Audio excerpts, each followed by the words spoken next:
അപ്പോ ഇന്ന് നമ്മുടെ ലൈഫിലെ ഭയങ്കര ഹാപ്പി ആയിട്ടുള്ളൊരു ദിവസമാണ് ഇന്ന്. അപ്പൊ ഇല്ല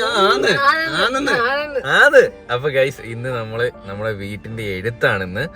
അയ്യോ എത്ര നാള് നമ്മൾ ഇതിന് പുറകെ കിടന്ന് ഓടുവായിരുന്നറിയോ. സത്യം പറഞ്ഞാൽ മൃദുല ഇവിടെ പ്രസവരക്ഷയ്ക്ക് വരുന്നതിന് മുമ്പ് തന്നെ ഞാൻ ഈ ഒരു കോളിങ്ങും കാര്യങ്ങളും അങ്ങ് വിളിയും കാര്യങ്ങളും ഓരോരോ ഫ്ലോട്ടും കാര്യങ്ങളും തിരക്കൊക്കെ വരുന്നത്. അപ്പൊ എന്തായാലും അതെ ഇന്ന് കുഞ്ഞിന് 27, അതായത് കുഞ്ഞിന്റെ 28 ആക്ച്വലി നടത്തേണ്ടത് ഇന്നാണ് അല്ലേ? പെൺകുഞ്ഞാണ് 28-ന്. അപ്പം ഇന്ന് ഞാൻ ഇവന്റെ ചരടുകെട്ടിന്റെ അതേ ഡേറ്റില്, അതായത് 27-ന് കറക്റ്റ് തികയുന്നതിന്റെ അന്ന് തന്നെ നമ്മളെ വീട്ടിന്റെ എഴുത്തെന്ന് പറയുന്നത് അത് ഭയങ്കര ലക്കി ആയിട്ടുള്ളൊരു ദിവസം കേട്ടോ. അപ്പം നമുക്ക് എന്തായാലും അവന് ഇപ്പോഴേ ചരട് കെട്ടുന്നില്ല. അത് 35-നാണ് നല്ലൊരു ദിവസം നോക്കി എടുത്തിരിക്കുക. അപ്പൊ എന്തായാലും ഗൈസ് സ്വന്തമായൊരു വീട്. അയ്യോ ഇന്നാ സ്വപ്നം എന്ന് പറയുന്നത് എന്ത് യാഥാർത്ഥ്യമാകാൻ പോവുകയാണ്. അപ്പോൾ ഇന്ന് എഴുത്താണ്. നമ്മൾ അതിന്റെ ഡോക്യുമെന്റ്സും കാര്യങ്ങളൊക്കെ ആയിട്ട് ഇന്നലെ പോയിരുന്നു. ബാക്കി കാര്യങ്ങൾ പത്രം, ബാക്കി കുറച്ച് പേപ്പർ വർക്കും കാര്യങ്ങളൊക്കെ ഉണ്ടായിരുന്നു. അതൊക്കെ ഇന്നലെ ക്ലിയർ ആക്കി. അപ്പൊ ഇന്ന് ചെല്ലുക, സൈൻ ചെയ്യുക, നമ്മുടെ വീട് സ്വന്തമാക്കുക. നമ്മളെ താക്കോല്, വീട്ടിന്റെ താക്കോല് നമ്മൾ ആൾറെഡി നമുക്ക് തന്നിട്ടുണ്ടായിരുന്നു കേട്ടോ. ഇത് സൈഡ് താക്കോലാണ്. നമുക്ക് എന്തെങ്കിലുമൊക്കെ അകത്തൊക്കെ നോക്കണം, ചെക്ക് ചെയ്യാൻ വീട്ടിന്റെ താക്കോല് തന്നിട്ടുണ്ടായിരുന്നു. പക്ഷെ ഇനി മെയിൻ താക്കോല് ഇന്ന് കൈമാറും, ഇന്ന് തരും. ഭയങ്കര സന്തോഷം കേട്ടോ. വീട് വാങ്ങണമെന്ന് ഇന്നലെ തന്നെ ഉറക്കത്തിലൊക്കെ ഇതായിരുന്നു ആലോചന. ഇനി എന്തൊക്കെ ചെയ്യണം, വീടിനകത്ത് എന്തൊക്കെ സാധനങ്ങൾ വാങ്ങണം, അവിടെയൊക്കെ എന്തൊക്കെ ചെയ്യണം എന്നുള്ള ഒരു ഫുൾ പ്ലാൻ ആയിരുന്നു. അപ്പം ഇതിനിടയ്ക്ക് ഞാനും മുതൽ ഒരു ദിവസം വീട്ടിൽ പോയിട്ടുണ്ടായിരുന്നു. നമ്മൾ അത് ടോക്കൺ കൊടുത്ത് അഡ്വാൻസ് ഒക്കെ എഴുതിയതിനു ശേഷം ഒരു വട്ടം നമ്മൾ പോയിട്ടുള്ളൂ. ഒരു വീട് കിട്ടിയതാ. എവിടെ ഇണങ്ങി? എനിക്ക് ആദ്യം കണ്ടപ്പോഴേ ഇത് അടിപൊളി, ഇത് നമ്മുടെ വീട്. ചെക്കനും കൊണ്ട് കൂടെ അവ നല്ല ഉറക്കം കേട്ടോ. അവള് ഫ്രണ്ട് ഇരിക്കുന്നില്ല, വീട് എടുക്കാൻ വേണ്ടി ഫ്രണ്ടിലോട്ട് വന്നേ കേട്ടോ. അവള് വെച്ച് കഴിഞ്ഞാൽ ബാക്കിലോട്ട് പോകും. ഒരുപാട് പേര് എനിക്കറിയാം, ഒരുപാട് പേര് വീടെന്ന് പറയുന്നൊരു സ്വപ്നം എല്ലാവർക്കും ഉണ്ട്. അപ്പം എല്ലാവർക്കും ഈ ഒരു ദിവസം വന്നു ചേരട്ടെ എന്ന് ഞാനും പ്രാർത്ഥിക്കുന്നു. അപ്പം ഇന്നത്തെ കാര്യങ്ങളൊക്കെ അടിപൊളി സ്മൂത്ത് ആയിട്ട് നടക്കാൻ വേണ്ടി നിങ്ങളും എനിക്ക് വേണ്ടി ഒന്ന് പ്രാർത്ഥിക്കുക.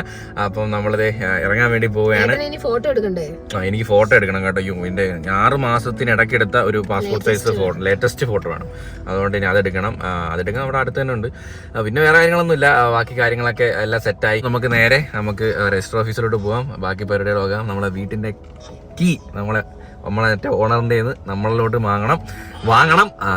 മൊമെന്റ് ഒന്ന് ഭയങ്കര ഹാപ്പി ആയിട്ട് ഫുൾ മൂഡാണ്. Let's go guys, let's go.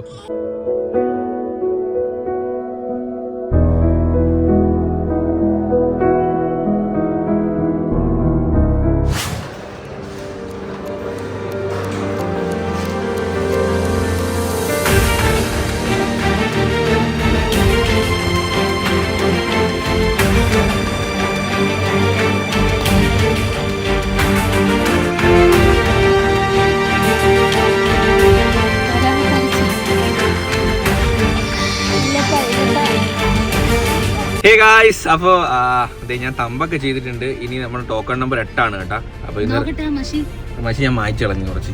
മൃദുലേക്ക് വരാൻ വേണ്ടി പറ്റിയില്ല, കാരണം അവിടെ അകത്ത് ഭയങ്കര തിരക്കാണ്. ഒന്നാമത് ഇപ്പൊ പനി സീസൺ ആണ്. അപ്പൊ ഇനി എന്തായാലും രജിസ്ട്രേഷന് 12 മണിയാവുമെന്ന് പറഞ്ഞത്. ബാക്കി കാര്യങ്ങളൊക്കെ ഭംഗിയായിട്ട് നടന്നു. ഇനി രജിസ്ട്രേഷൻ കഴിഞ്ഞു കഴിഞ്ഞാൽ ഓക്കെ, തമ്പ് ചെയ്തിട്ടുണ്ട്. ബാക്കി ഫോർമാലിറ്റീസും പേപ്പർ വർക്ക് എല്ലാം കഴിഞ്ഞിട്ടുണ്ട്. ഇനിയിപ്പം ഇന്ന് തന്നെ പോകണം. ഇനി കീ കൈമാറണം, കീ വാങ്ങണം. അപ്പം അതുകൂടി കഴിഞ്ഞ് കഴിഞ്ഞാൽ നമുക്ക് താക്കോലും വാങ്ങി നേരെ വീട്ടിലോട്ട് പോകണം. കഥം അറിയാം, ഒന്നും നമ്മളെല്ലാം സ്വരുക്കൂട്ടി വെച്ചിട്ട് ഒരിക്കലും വാങ്ങിപ്പ് നടക്കുന്ന കാര്യമല്ല. അതായത് നിങ്ങൾ വെച്ചവർക്ക് അറിയാം, വീട് വെക്കണം എന്നുള്ളവർക്ക് നമ്മൾ ഈ ഒരു ബഡ്ജറ്റിൽ തന്നെ തീരണമെന്നൊന്നും ഇല്ല കേട്ടോ. നമ്മളത് കയറിപ്പോയിക്കൊണ്ടേയിരിക്കും. അതാണ് വീടും കാര്യങ്ങളൊക്കെ നമ്മുടെ ജീവിതത്തിൽ ഒറ്റൊരു സംഭവമേ ഉള്ളൂ. അപ്പൊ അതുകൊണ്ട് തന്നെ നമ്മൾ അതിനകത്ത് വേറെ കാര്യങ്ങൾ നോക്കിയിട്ടൊന്നും കാര്യമില്ല. നമ്മുടെ ആ ഒരു സൗകര്യങ്ങൾ നമ്മളിഷ്ടമാണ്, നമ്മൾ താമസിക്കേണ്ട വീടാണ്. അവിടെ നമ്മൾ ബാക്കി കാര്യങ്ങൾ നോക്കുന്നതിനുപരി നമ്മുടെ സൗകര്യങ്ങളാണ് നോക്കുന്നത്. നമുക്കിത് ഇഷ്ടപ്പെട്ടോ, ഈ വീടും ഈ സ്ഥലവും ആ ഒരു ലൊക്കേഷൻ നിൽക്കുന്ന സ്ഥലവും അന്തരീക്ഷവും ഇതെല്ലാം ഇഷ്ടപ്പെട്ടോ എന്ന് നമ്മൾ നോക്കണം. നോക്കിക്കഴിഞ്ഞാൽ പിന്നെ അത് ഇഷ്ടപ്പെടുകയാണെന്നുണ്ടെങ്കിൽ നമ്മളത് പിന്നെ നോക്കില്ല, അത് വാങ്ങണം. വാങ്ങിയില്ല എന്നുണ്ടെങ്കിൽ പിന്നെ വേറൊരു സ്ഥലത്തും മെയിൻ കാര്യം ഈ വീട് എൻ്റെ ഓർമ്മ ശരിയാണെങ്കിൽ ഞാൻ ഒരു 20-ാമത്തെ വീട് അടുപ്പിച്ച ഈ വീട് കണ്ടത്. അത്രയും വീട് കണ്ടിട്ടാണ് ഈ വീട് കണ്ടത്. ഈ വീട് കണ്ടിട്ട് ഞാൻ ഏതാണ്ട് ഒരു 10-12ഓളം വീട് ഞാൻ കണ്ടു. അത്രയും വീട് കണ്ടതിൽ എനിക്ക് ഏറ്റവും കൂടുതൽ നല്ല വെളിച്ചവും വായുസഞ്ചാരവും നല്ല ലൊക്കേഷനും നല്ല റോഡും എല്ലാത്തിനും സൗകര്യം, സ്ഥലവും എല്ലാത്തിനും, അതായത് വീടിനകത്തെ സൗകര്യങ്ങളും സ്ഥലങ്ങളും റൂമും എല്ലാം കൂടി കമ്പയർ ചെയ്ത് നോക്കിയപ്പം എനിക്ക് ഈ വീടിനെ കണക്ക് വേറൊരു വീടും എനിക്ക് പറ്റിയില്ല കേട്ടോ. അതിന്റെ കൂടെ ഇത് ചെയ്യണം, വീട്ടിലേക്ക് ഇനി ഓരോ സാധനങ്ങള് വാങ്ങിച്ച് നമ്മുടെ ഇഷ്ടം നമ്മളിങ്ങനെ പ്ലാൻ ചെയ്യും ഇന്റീരിയർ ഒക്കെ ചെയ്യണോ, നമുക്ക് സ്വന്തമായിട്ട് ഇന്റീരിയർ പോകുമ്പോ നമുക്ക് ഇഷ്ടപ്പെടുന്ന ഓരോ സാധനങ്ങള്.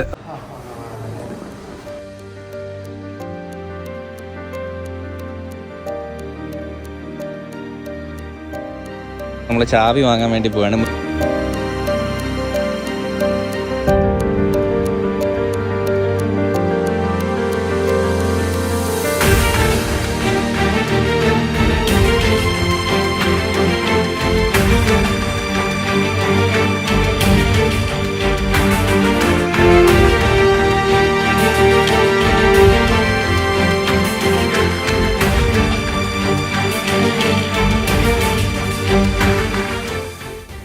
ഗൈസ്, നമ്മുടെ വീട്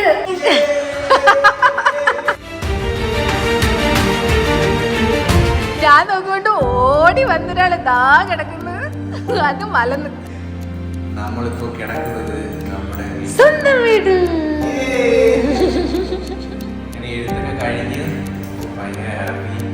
നല്ല തണുപ്പുണ്ടല്ലേ ഇവിടെ. സത്യം പറഞ്ഞാൽ നമ്മള് വെളിയിൽ നിന്നപ്പോഴാണ് ചൂടായിരുന്നു, ഇവിടെ വന്നപ്പോ നല്ലൊരു തണുപ്പ്.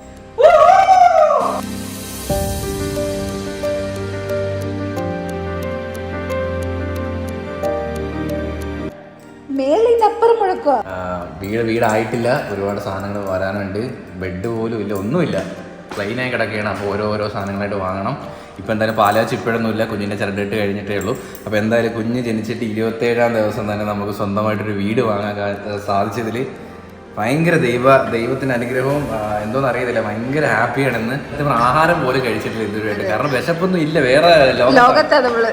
എന്തായാലും ഭയങ്കര സന്തോഷം. കുഞ്ഞ് വെളിയിലുണ്ട് കേട്ടോ, അച്ഛനും കുഞ്ഞും കാറിലാണ്. പക്ഷെ എനിക്ക് ഇപ്പോഴും വിശ്വാസം വന്നിട്ടില്ല കേട്ടോ. ഈ ലോകത്ത് എവിടെ ചുറ്റിക്കറങ്ങിയാലും നമുക്ക് വേണ്ടി കാത്തിരിക്കാൻ. അപ്പോൾ ഇനി വീട് ഇനി അടിപൊളി ഭംഗിയാക്കണം, നമുക്ക് നല്ല അടിപൊളിയാക്കണം ഓരോ സാധനങ്ങളൊക്കെ വെച്ചിട്ട്. അപ്പം അതിനകത്ത് നല്ലൊരു ഇന്റീരിയർ ടീമൊക്കെ വേണം. അപ്പോൾ ഇന്റീരിയർ ടീമൊക്കെ ആരെങ്കിലും ഉണ്ടെങ്കിൽ എനിക്കൊന്ന് മെയിൽ അയക്കുക. എൻ്റെ മെയിൽ ഐ ഡി ഞാൻ ഡിസ്ക്രിപ്ഷനിൽ കൊടുത്തേക്കാം. അപ്പോൾ ഈ നല്ലോണം ഇന്റീരിയർ ചെയ്യാനായിട്ട് പ്ലാൻ എല്ലാവരും ഉണ്ടെങ്കിൽ എന്ന് ഞാനായിട്ട് കോൺടാക്ട് ചെയ്യുക, നമുക്ക് സെറ്റാക്കാം. അപ്പോൾ എന്തായാലും ഹാപ്പി ഗൈസ്. പക്ഷേ ഇവിടെ നിന്ന് കിടക്കട്ടെ ഗൈസ്, നീണ്ടു നൂറൊന്നും കിടക്കട്ടെ. അപ്പോൾ എഴുത്തൊക്കെ കഴിഞ്ഞു വന്നു, സ്വന്തമായിട്ടുള്ള ട്രീറ്റ് ഇതാണ്ടേ മന്തി. നമ്മള് ഫുഡ് കട കയറി, അതിൽ കുഞ്ഞിനെയും കൊണ്ട് അവിടെ ഇരിക്കാനും പറ്റത്തില്ല, ഭയങ്കര തിരക്കും. അത് നമ്മൾ സ്വസ്ഥമായിട്ട് വാങ്ങിച്ചുകൊണ്ടുവന്ന് ഇവിടെ നിന്ന് കഴിക്കാം. അതെ വേണ്ടേ, നല്ല മന്തിയാണ്. ഞാൻ കഴിച്ചു തുടങ്ങി, ഭയങ്കര വിശപ്പായിരുന്നു. രാവിലെ എഴുത്തിന്റെ എക്സൈറ്റ്മെന്റിലേ ഫുഡ് കഴിക്കാൻ പറ്റിയില്ല കേട്ടോ. അതെ, ഫുഡൊക്കെ കഴിച്ചു കഴിഞ്ഞ് നമ്മൾ ഇങ്ങനെ ഇരിക്കുകയായിരുന്നു കേട്ടോ. പുറത്തൊക്കെ ഒന്ന് പോയി ഒരു വീഡിയോ ഒക്കെ എടുക്കണമായിരുന്നു. അപ്പോൾ അതൊക്കെ എടുത്തു കഴിഞ്ഞ് വന്നതേ ഇവിടെ ഒരാൾ പാലൊക്കെ കുടിച്ച് ഇങ്ങനെ കണ്ണൊക്കെ തുറന്ന് ഇങ്ങനെ കിടക്കും കേട്ടോ. ഇന്നും പോയി വെളിയിൽ കാറിനകത്ത് ഇരുന്നതേ ഉള്ളൂ, ഞങ്ങളെ ആരും കേട്ടില്ല. ഞങ്ങൾ ഇനി 28 കഴിഞ്ഞേ കയറുന്നുള്ളൂ, അത്രേ ഉള്ളൂ. അന്നേരത്തേക്ക് ഞങ്ങളുടെ പേരും ആവും. അപ്പോൾ ഗായ്സ്, അപ്പോൾ നമ്മുടെ വീട്ടിൻ്റെ ചാവിയൊക്കെ നമ്മളിതേ കൈ കിട്ടിയിട്ടുണ്ട്. അപ്പോൾ നമ്മൾ കണ്ടല്ലോ, നമ്മുടെ എഴുത്തിൻ്റെ വീഡിയോസും കാര്യങ്ങളൊക്കെ നിങ്ങൾ കണ്ടു കാണാം. നമ്മളിപ്പോൾ ഇതേ ഗ്രീൻ ഫീൽഡിലോട്ട് വന്നതാണ് കേട്ടോ. ചുമ്മാ വൈകിട്ട് കറങ്ങാൻ വേണ്ടി ഇറങ്ങിയാണ്, കറങ്ങാനും വീഡിയോ ഒക്കെ എടുക്കാൻ വേണ്ടി ഇറങ്ങിയാണ്. കുഞ്ഞിനെ അവിടെ നമുക്ക് മിൽക്കൊക്കെ ബോട്ടിലാക്കി വെച്ചിട്ടാണ് വന്നത്. സത്യം പറഞ്ഞാൽ അവ ഇല്ലാണ്ട് വരുമ്പോൾ ഭയങ്കര പൂർണ്ണതയില്ല, കാരണം പെട്ടെന്ന് നമുക്ക് തിരിച്ചു പോകണം. അവ ഇല്ലാണ്ട് വന്ന് ഭയങ്കര ഒരുമാതിരി കേട്ടോ. പിന്നെ അത് മാത്രമല്ല, അവനെ കൊണ്ട് ട്രാവൽ ചെയ്യുന്ന കാര്യം ഇപ്പോൾ ഭയങ്കര ബുദ്ധിമുട്ടാണ്. വെറുതെ വണ്ടിയിലേക്ക് കുഞ്ഞിന് ക്ഷീണമാ, അതുകൊണ്ട് എപ്പോഴൊന്നും വെളിയിൽ കൊണ്ട് ഇറക്കണ്ടോ. പനി, പലയിടത്തും പനി. അതുകൊണ്ട് നമ്മൾ അവനെ അങ്ങനെ അത്യാവശ്യം കുറേ നേരം നമുക്ക് മാറി നിൽക്കണമെങ്കിൽ മാത്രമേ അവനെ നമ്മൾ കൊണ്ടുവരത്തുള്ളൂ. അല്ലെങ്കിൽ നമ്മൾ മാക്സിമം അവനെ ഫീഡിംഗ് ബോട്ടിൽ നമ്മൾ മിൽക്കൊക്കെ സ്റ്റോർ ചെയ്തതിനു ശേഷം അവനെ അവിടെ തന്നെ കിടത്തി റെസ്റ്റ് ചെയ്തേക്കും. അമ്മ ഉണ്ടല്ലോ നോക്കാൻ വേണ്ടിയിട്ട്. ചാവിയും കൊണ്ട് നമ്മൾ വീടിനകത്ത് കയറിയപ്പം ഉണ്ടായിരുന്നൊരു സന്തോഷം എന്ന് പറയുന്നത് പറഞ്ഞറിയിക്കാൻ പറ്റാത്തൊരു ഫീലായിരുന്നു. ഇത്രയും നാളെ നമ്മൾ കഷ്ടപ്പെട്ടിട്ട് വീട് നമ്മളെ കയ്യിലോട്ട് എത്തിയപ്പം എന്തോന്നറിയാത്തൊരു സന്തോഷം ഇല്ലേ മൃദുലേ? ഇനി വീട്ടിലില്ല എന്ത് പറയല, കുരുവി കൂട് കൂട്ടുന്ന കണക്ക് ഓരോ സാധനങ്ങളും കൂട്ടണം, വാങ്ങിച്ച് കൂട്ടണം കേട്ടോ. അത് നമ്മുടെ ഇഷ്ടത്തിന് നമുക്ക് കണ്ടിഷ്ടപ്പെട്ട് വാങ്ങിച്ചു കൂട്ടുന്ന സാധനങ്ങൾ മതി. ഇന്റീരിയറിലൊന്നും വേണ്ട. ഇന്റീരിയർ ആരെങ്കിലും ഉണ്ടെന്നുണ്ടെങ്കിൽ ഒന്ന് മെയിൽ അയക്കുക, എന്നിട്ട് നമുക്ക് നോക്കാമല്ലോ നമ്മളെ ബഡ്ജറ്റിനൊക്കെ ഒക്കുന്നുണ്ടെങ്കിൽ നമുക്ക് ചെറിയ രീതിയിൽ 3D ഒക്കെ ചെയ്തു തരുമെന്നുണ്ടെങ്കിൽ നമുക്ക് ജസ്റ്റ് ഒന്ന് നോക്കാമല്ലോ. അപ്പോൾ ഇന്റീരിയർ ടീം ആരെങ്കിലും ഉണ്ടെങ്കിൽ ട്രിവാൻഡ്രം സൈഡ് ആരെങ്കിലും ഉണ്ടെങ്കിൽ എനിക്കൊന്ന് മെയിൽ അയച്ചേക്കണേ. ട്രിവാൻഡ്രം സൈഡ് ആരെങ്കിലും ഉണ്ടെങ്കിൽ അപ്പോൾ നമുക്ക് പെട്ടെന്ന് ഒന്ന് കാണാനും ഒക്കെ ആയിട്ട് സൗകര്യം ഉണ്ടല്ലോ. അപ്പോൾ നമ്മളിപ്പോൾ ട്രിവാൻഡ്രം ഉണ്ടല്ലോ, അപ്പം നമുക്കത് നോക്കാം. അപ്പോൾ എന്തായാലും ഗൈസ്, ഇനി നമ്മൾ പോകുന്ന ദിവസങ്ങളിൽ ഒരുപാട് സാധനങ്ങൾ വാങ്ങാനുണ്ട്. അപ്പം ഇനി കുറച്ച് സാധനങ്ങൾ നമുക്ക് എടുക്കാനൊക്കെ ഉണ്ട്. അപ്പം നമ്മളിപ്പോൾ വൈകിട്ട് ഇറങ്ങിയിരിക്കുകയാണ്. ഇന്നല്ലേ കുഞ്ഞിന്റെ 28 ഫംഗ്ഷൻ ഒന്നും ഇല്ല, എന്താ ഫംഗ്ഷൻ ഒന്നും ഇടാത്തെ? നമ്മള് കറക്റ്റ് 28-നല്ല കുഞ്ഞിന് നൂല് കിട്ടിയ. കാരണം അവൻ ജനിച്ചപ്പോഴേ അറിയാലോ വെയിറ്റ് 2 നാണൂറ് ഉണ്ടായിരുന്നില്ല, ഇച്ചിരിയേ ഉള്ളൂ. അതുകൊണ്ട് ഒരു ഇച്ചിരി വെയിറ്റ് ആവട്ടെ. അതുപോലെ നമ്മൾ ഡേറ്റ് എടുത്തേക്കുന്നതും 28 കഴിഞ്ഞിട്ടുള്ളൊരു ഡേറ്റാ. ഒന്നും വീട്ടിന്റെ പാലാച്ചും കാര്യങ്ങളൊന്നും ഇപ്പോൾ ഒന്നും ഫിക്സ് ചെയ്തിട്ടില്ല. ആദ്യം നമ്മളെ മെയിനിൽ മുമ്പിലുള്ളത് അവന്റെ ചരടിട്ടാണ്. അത് നല്ല അടിപൊളിയാക്കി ആ ഒരു ഫംഗ്ഷൻ നല്ല സൂപ്പർ ആക്കണം. അത് കഴിഞ്ഞിട്ട് കുറച്ച് സാധനങ്ങളൊക്കെ വീട്ടിലേക്ക് വാങ്ങിച്ചിട്ട് നമ്മൾ പാലാച്ചിന് ഡേറ്റ് എടുക്കാം. അപ്പം നൂലികെട്ടിനുള്ള ഷോപ്പിംഗ് ഒന്നും നടത്തിയിട്ടില്ല. അവന് ഗോൾഡ് വാങ്ങാനുണ്ട്, പിന്നെ ഡ്രസ്സ് എടുക്കാനുണ്ട്, നമുക്ക് നൂലുകെട്ട് അടിപൊളിയാക്കണ്ടേ. അപ്പം അതിന്റെ ഇനി ഷോപ്പിംഗ് പരിപാടികളൊക്കെയാണ് ഇനി അടുത്തത്. അത് കഴിഞ്ഞിട്ട് അതെ നൂലുകെട്ടിന്റെ. അപ്പൊ അത് കഴിഞ്ഞിട്ട് പേരിടുന്നുണ്ട് നമുക്ക്. പേര് നിങ്ങള് കമന്റ് ചെയ്ത് ആ ഒരു വ്ലോഗിൽ കമന്റ് ചെയ്തതിൽ നിന്നാണ് നമ്മൾ സെലക്ട് ചെയ്ത് വെച്ചത്. നിങ്ങൾ പറഞ്ഞ പേരാണ് നമ്മൾ കുഞ്ഞിന് ഇട്ടിരിക്കുന്നത്. അപ്പം അതെന്തായാലും നമ്മുടെ നൂലേട്ടിൽ നിന്ന് നമുക്ക് റിവീൽ ചെയ്യാം. അപ്പൊ അത്രേ ഉള്ളൂ. ഗ്ലാസിനകത്ത് ഏതോ ഒരു വണ്ടി ചെയ്യുന്നത്. ഏത് വണ്ടി? 2-3 ബൈക്ക് ഉണ്ട് അതില്. പണ്ട് ബൈക്കിനോട് ഭയങ്കര ക്രൈസ് ആയിരുന്നു. ഇപ്പൊ ഇല്ല, ഉണ്ട്. ഇപ്പം സൂപ്പർ ബൈക്ക് മറ്റേ കൂടെ ലുലുവില് പോകുമ്പോ ചെറിയ വണ്ടി എടുത്ത് വെച്ചു. അതാ വലിയ വണ്ടിയെ വാങ്ങാൻ പറ്റത്തില്ല. അപ്പൊ കുഞ്ഞു വണ്ടിയെങ്കിലും വാങ്ങിച്ച് നമ്മളെ സത്യം പറഞ്ഞാൽ അതൊരു ക്രൈസാ. കുഞ്ഞു വണ്ടി ഇങ്ങനെ വാങ്ങുന്ന, വലിയ വണ്ടി നമുക്ക് വാങ്ങിച്ചൊരു ഫീൽ ആയി ചെറിയ വണ്ടി വാങ്ങുമ്പോൾ കിട്ടുന്നത്. അങ്ങനെ പറയാൻ മനസ്സിലാക്കുന്നത്. ഇനി വീട് നിറച്ച് വണ്ടി വാങ്ങിച്ചു കൂട്ടാനായിരിക്കും ചിറക്ക് വെച്ചിട്ട് കഴിഞ്ഞ് വലുതായിക്കോട്ടെ. ഞാൻ ഒരു ടീമാ. എന്നിട്ട് നമ്മള് വണ്ടികളൊക്കെ വാങ്ങും മോളെ, നോക്കിക്കോ. വീട്ടിനകത്ത് കയറ്റൂല ഞാൻ വണ്ടികള്. അപ്പൊ ഗൈസ്, പിന്നെ എല്ലാവർക്കും വീട് കാണണമെന്ന് എല്ലാവർക്കും ആഗ്രഹം ഉണ്ടെന്ന് അറിയാം. പക്ഷെ നമ്മൾ വീട് കാണിക്കുമ്പോൾ നല്ലൊരു ഫീൽ ആയിട്ട് കാണിക്കണം. എന്തെങ്കിലുമൊക്കെ വേണം. വീട്ടിനകത്ത് വെറും ആള് കാണിച്ചിട്ട് മാത്രം കാണിച്ചിട്ട് കാര്യമില്ല. വീട്ടിനകത്ത് സാധനങ്ങൾ വേണം, എന്നാലും കാണിക്കാൻ പറ്റും. എങ്ങനെ ഏറ്റവും സ്പൂൺ തൊട്ട് ഫ്രിഡ്ജ് വരെ വാങ്ങണ്ടേ? നമുക്ക് ഒന്നിച്ച് വാങ്ങിക്കണ്ട, ഉറുമ്പ് കൂട്ടുന്നത് അത്യാവശ്യമായിട്ട് വേണ്ട സാധനങ്ങൾ. ഡൈനിങ് ടേബിള്, സോഫ, ഫ്രിഡ്ജൊക്കെ മസ്റ്റാണ്. Gas stove, mixie, washing machine. പിന്നെ ഇനിയുണ്ട്, ലിസ്റ്റ് ഇനിയുണ്ട്. പാത്രങ്ങൾ, സാധനങ്ങളെല്ലാം വേണം. പിന്നെ ഉപ്പ് തൊട്ട് കർപ്പൂരം വരെ വീട്ടു സാധനങ്ങൾ വേണം. പിന്നെ പിന്നെന്താ, കട്ടില്, ഞാൻ എങ്ങോട്ടും പോയാലും നമ്മളിതേ കഴക്കൂട്ടത്തോട്ട് പൊക്കോണ്ടിരിക്കുകയാണ്. കുറെ ഡെക്കറേഷൻസ്, ഒരുപാട് കാര്യങ്ങൾ ചെയ്യാനുണ്ടെന്നുണ്ടെങ്കിൽ ലൈറ്റ് വർക്കുകൾ നമുക്ക് ഓവർ ആക്കാതെ കുറച്ച് നല്ല കാണാനും നല്ല ഭംഗിയായിരിക്കണം. എന്നാൽ വീട് നിറച്ച് ലൈറ്റും ആയിരിക്കണം. എന്തൊരു പേട്ടെ, വീട് നിറച്ച് ലൈറ്റ് ആക്കാൻ വേണ്ടി ഓവർ ആക്കും കഴിച്ചു. എവള് ഓവർ ആക്കും ലൈറ്റ് ഒക്കെ വെച്ചിട്ട്. കണ്ണാപ്പി സ്റ്റൈൽ ഡെക്കറേഷൻ എനിക്ക് ഇരുട്ട് ഇഷ്ടമല്ല. എനിക്ക് അങ്ങനെയല്ല. മൃദുലൊക്കെ ഉണ്ടോ ലൈറ്റ് ഒക്കെയാണ്. എനിക്ക് അങ്ങനെയല്ല. എനിക്ക് ക്ലാസി, പീസ്ഫുൾ. ഇരുട്ടല്ല, വീട് നിറച്ച് നല്ല ചെടികള്, നല്ല ഓർഗാനിക്, അങ്ങനത്തെ ഗാർഡനിൽ ഒരു സെറ്റ് ചെയ്ത് തരാം. വെളി കിടന്നു എന്നെ മൃദുലയുടെ ടേസ്റ്റ് വ്യത്യാസം കണ്ട.